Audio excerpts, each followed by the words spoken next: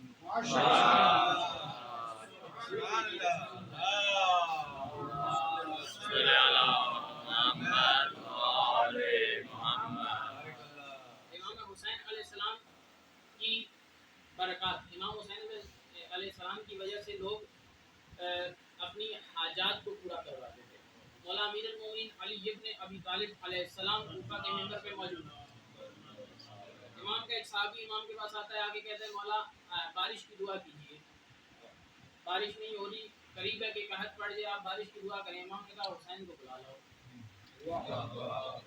جیسے ہی امام حسین علیہ السلام کا نام، اس نے کہا مولا آپ خود امیر المومنین ہیں، آپ کیوں نہیں دعا کرتے؟ آپ دعا کریں، آپ کی دعا میں بھی برکت ہے، آپ کی دعا سے بھی بارش ہو جائے گی۔ امام نے کہا بالکل تم نے ٹھیک کہا، ہماری دعا سے بھی بارش ہو جائے گی، لیکن یہ میرا بیٹا حسین ایسی شخصیت ہے کہ خدا اس کی بات کو رد نہیں کرتا۔ امام حسین علیہ السلام میں، جیسے کہ میں نے قدرت ملک کی بات کی کہ 700 سال تک اس کی توبہ قبول نہیں ہوئی، 700 سال تک ایک جزیرے میں پڑا رہا۔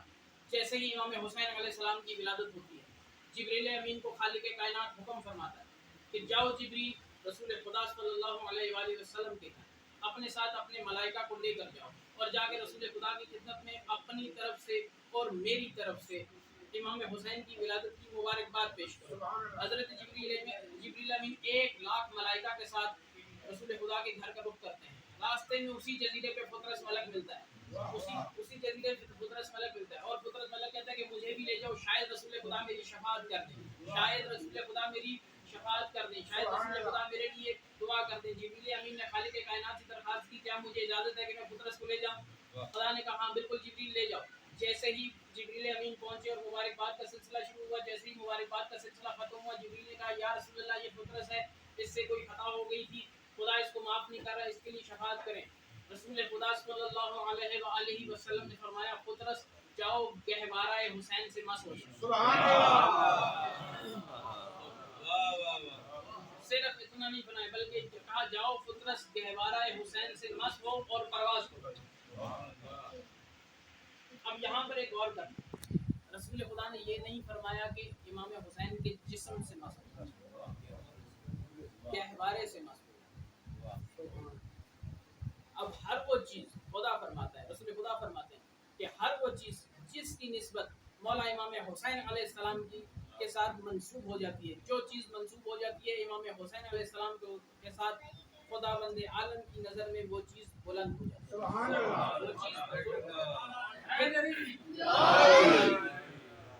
پھر چاہے وہ کوئی بھی چیز ہو، ایون کے شبیہات جو آپ بناتے ہیں، آیت اللہ حسین بروجردی جوانی میں ان کی آئی سیٹ ضعیف ہو گئی، جوانی میں دیکھنا کمزور ہو گیا تھا، امام حسین علیہ السلام کے حرم کا رخ کرتے ہیں اس نیت سے کہ جا کے امام حسین علیہ السلام سے شفاعت طلب کروں۔ اس وقت وہ ٹرین میں سفر کیا ہوں، ٹرین میں سفر کر رہے تھے تو 40 کے دن قریب کچھ زائرین ٹرین میں جا رہے تھے امام حسین علیہ السلام کی زیارت کرنے کے لیے۔ آیت اللہ حسین بروجردی فرماتے ہیں کہ میں ٹرین کی برتھ پہ سوئے ہوئے ایک زائر کے پاؤں پہ لگی مٹی کو میں نے اپنی آنکھ پہ لگایا، جیسے ہی اس زائر کے پاؤں پہ لگی مٹی کو میں نے آنکھ پہ لگایا، آج میں 80 سال کا ہوں اور میری آنکھ بالکل یہ فضائل ہے مولا امام حسین علیہ السلام کی۔ امام صادق علیہ السلام فرماتے ہیں کہ امام کے قتل کا کوئی عوض نہیں، لیکن امام زمانہ فرماتے ہیں کہ امام کے قتل کے 4 عوض ہیں، امام حسین علیہ السلام کے قتل کے 4 عوض ہیں۔ اللہ نے امام کے قتل کے بدلے میں امام کی نسل میں 9 اماموں کو رکھا۔ دوسرا، امام کے قتل کے عوض میں خالق کائنات نے امام حسین علیہ السلام کی قبر کی مٹی کو شفا بنایا، اور علماء فرماتے ہیں صرف قبر کی مٹی نہیں بلکہ پورا 3 کلومیٹر کا جو احاطہ ہے، کہیں سے بھی مٹی کو لے کے آپ پانی میں گھول کر اس مریض کو پلائیں جس کو آج تک شفا نہیں ملی۔ تیسرا عوض ہے امام حسین علیہ السلام کی شہادت کا، کہ امام زمان علیہ السلام فرماتے ہیں کہ جس کی کوئی دعا قبول نہیں ہو رہی وہ امام کے گنبد کے نیچے کھڑا ہو کے دعا کرے، جس کی آج تک کوئی بھی حاجت قبول نہیں ہوئی وہ حسین ابن علی کے گنبد کے نیچے کھڑا ہو کے دعا کرے، اس کی وہ حاجت قبول ہوگی۔ چوتھی نسبت امام زمان علیہ السلام فرماتے ہیں، چوتھا عوض یہ ہے کہ جو شخص اپنے آپ کو حسین سے نسبت دے دیتا ہے وہ ہمیشہ کامیاب ہے۔ درود بھیجیے محمد والے بیت محمد۔ اللهم صل على محمد وآل محمد۔ اللہ اکبر، یا رسول اللہ، یا علی، زندہ باد، زندہ باد۔ اللهم صل على محمد وآل محمد۔ تو جن لوگوں نے اپنے آپ کو امام حسین علیہ السلام سے نسبت دی، سورہ زمر کی آیت نمبر 65 سے 72 کے بیچ میں غالباً کہ کچھ لوگ ہوں گے، ایک گروہ ہوگا عالم محشر، دو طرح کا گروہ ہوگا۔ ایک گروہ ہوگا جن کو گھسیٹ کے، سیکا کا لفظ استعمال ہوا ہے وہاں پہ۔ سیکا کا مطلب ہوتا ہے، عربی کا لفظ ہے سیکا، اس کا مطلب ہوتا ہے گھسیٹنا۔ کچھ لوگ ہوں گے جنہیں گھسیٹ کے جہنم میں لے کے جایا جائے گا اور وہ جانے پہ آمادہ نہیں ہوں گے۔ ملائکہ ان کو گھسیٹ کے، ان کے اعمال کی وجہ سے گھسیٹ کے ان کو جہنم میں ڈالنے کی کوشش کر رہے ہوں گے، جہنم میں ڈال رہے ہوں گے۔ کیونکہ عالم محشر میں تمام جنہوں نے جنت میں جانا ہے ان کو بھی، اور جنہوں نے جہنم میں جانا ہے ان کو بھی ایک لحظہ، ایک نظر جہنم کا مشاہدہ کروایا جائے گا۔ خالق کائنات اپنے ملائکہ کو حکم دے گا، 1,00,000 ملائکہ جہنم کو لے کے آئیں گے اور تمام تر عالم محشر اس جہنم کا مشاہدہ کرے گا۔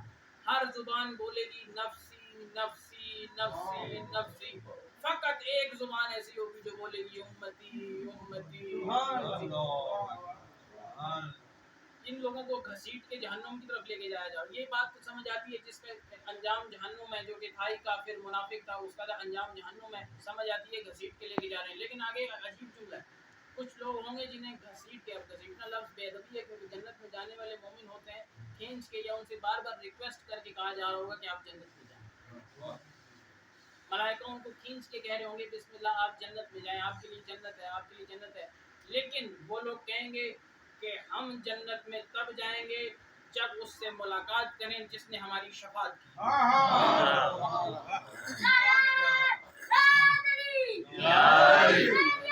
زندہ باد، مردہ باد، ہم اس کی زیارت کے بغیر جنت میں نہیں جائیں۔ تو خالق کائنات مولا امام حسین علیہ السلام کو حکم دے کہ یا حسین ابن علی، یہ وہ لوگ ہیں جن کی آپ نے شفاعت کی، یہ آپ کے بغیر جنت میں جانے کے لیے تیار نہیں۔ آیت اللہ حافظ بشیر نشفی فرماتے ہیں یہ وہ لوگ ہیں جو شہداء کربلا۔ روایت میں خدام حسین کا بھی ذکر ہوا۔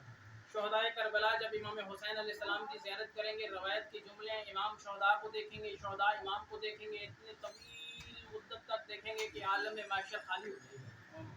جنت والے جنت میں جا چکے ہوں گے، جہنم والے جہنم میں جا چکے ہوں گے۔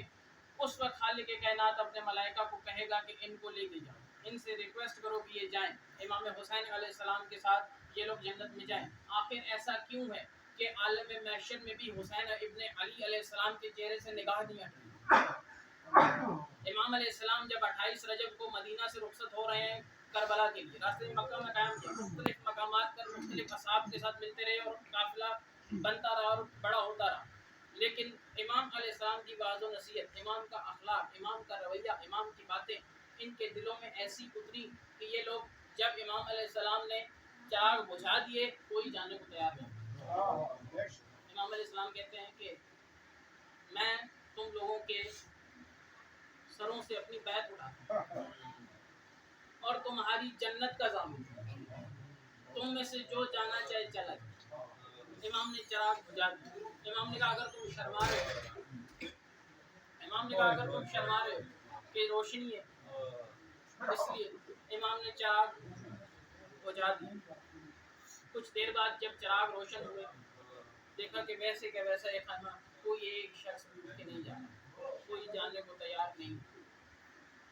امام علیہ السلام فرماتے ہیں کہ اے عباس ایسا کرو، کل کے شہیدوں کی فہرست ہے، حضرت عباس علیہ السلام نے فہرست تیار کرنا شروع کر دی. مسلم ابن وسجہ، مسلم ابن وسجہ، سلیم ابن زہیر ابن قائم، دیگر وہاب قلبی وغیرہ سب کے نام لکھتے رہے. ایک جوان ہے جو بالکل پیچھے بیٹھا اپنی گردن کو بلند کر کر کے آگے، شاید یہ ادب کا تقاضا تھا کہ بزرگ آگے اور جوان پیچھے، اپنی گردن کو آگے بلند کر کر کے اپنے چچا کو اپنی گردن دکھایا کہ شاید کسی طرح چچا کی نظر مجھ پر پڑے اور میرا نام بھی کل کے شہداء میں. جب فہرست مکمل ہوئی، حضرت عباس علیہ السلام نے اس کتابچے کو بند کیا تو قاسم اٹھ کے امام حسین کے پاس چلے گئے. کہا چچا کل کے شہیدوں میں میرا نام نہیں ہے. امام حسین علیہ السلام فرماتے ہیں قاسم بیٹا آپ کل علی اصغر بھی شہید. قاسم لرز گئے، کہتے ہیں چچا کیا یہ فوج خیام میں آ جائے گی؟ نہ جانے کس مصلحت کے تحت امام علیہ السلام نے حضرت قاسم کو شام غریبہ کے حالات نہیں بتائے. عاشور کے دن جب شہزادہ قاسم کو امام حسین اجازت نہیں دی، اپنے خیمے میں آ کے بیٹھ گئے ایسے جیسے افسردہ ہوں. کیونکہ عمر فرما پوچھتی ہے کیا ہوا قاسم؟ کہا کہ اماں چچا اجازت نہیں دے رہے. کہا کہ تمہیں یاد ہے تمہارے بابا نے تمہیں ایک تعویذ دیا تھا، وہ تعویذ کھولو. امام حسن علیہ السلام کی وصیت تھی قاسم جب بہت مشکل میں ہو گئے تب اس کو کھولو. شہزادہ قاسم نے وہ تعویذ کھولا، موت کا پروانہ پڑھ کے چہرہ کھل گیا. وہی تعویذ لے کے امام حسین علیہ السلام کے پاس لے گئے اور کہا چچا اب آپ کے بھی امام کا حکم ہے. امام حسین علیہ السلام نے اس تعویذ کو پڑھا اور ایک مرتبہ امام حسن مجتبیٰ کو سلام کیا. کہا کہ میرے بھائی آپ پر میرا سلام کہ آپ نے اس وقت بھی حسین کو نہیں بھولا. حضرت قاسم کو تیار کیا. حضرت عباس علیہ السلام نے اٹھا کے حضرت قاسم کو سوار کیا. قاسم نے میدان کا رخ کیا، میں جنگ نہیں پڑوں. قاسم نے تقریباً روایت ہے کہ یہ پہلے حملے میں 32 یزیدیوں کو شہید 32 یزیدیوں کو ہلاک کیا. جنگ لڑتے لڑتے عمر ابن سعد نے ارزق شامی کو کہا کہ تم اس سے لو. ارزق کہتا ہے کہ میری توہین ہے کہ میں بچے سے لوں. میرے 4 بیٹے، اس نے اپنے باری باری کر کے چاروں بیٹوں کو بھیجا. چاروں کو حضرت قاسم نے فنار کیا. اس کے بعد غصے میں یہ خود آیا، حضرت قاسم نے اس کو بھی فنار کیا. پھر اس کے بعد حضرت عباس علیہ السلام اور مولا امام حسین علیہ السلام ایک ساتھ کھڑے ہوئے. قاسم روایت کہتی ہے قاسم جنگ لڑتے لڑتے اتنا آگے چلے گئے کہ یزیدی لشکر کے بالکل دل میں پہنچ گئے. اس وقت عباس علیہ السلام نے کہا یا امام حسین علیہ السلام دعا کیجئے کہ قاسم سلامت واپس آئے. یا حسین دعا کیجئے قاسم سلامت واپس آئے. عمر ابن سعد نے حکم دیا کہ چاروں طرف سے قاسم پہ حملہ کرو. چاروں طرف سے جب قاسم پہ حملہ شروع ہوا، کسی نے تیر مارا، کسی نے نیزہ مارا، کوئی تلوار سے حملہ کر رہا ہے، کوئی پورا کا پورا گھوڑا اتارا ہے. مرحوم علامہ اظہر حسین شیرازی اظہر حسین زیدی صاحب فرماتے تھے جب تک قاسم زین پہ تھا قاسم تھا، جب زمین پہ آیا تکفیر ہو گیا.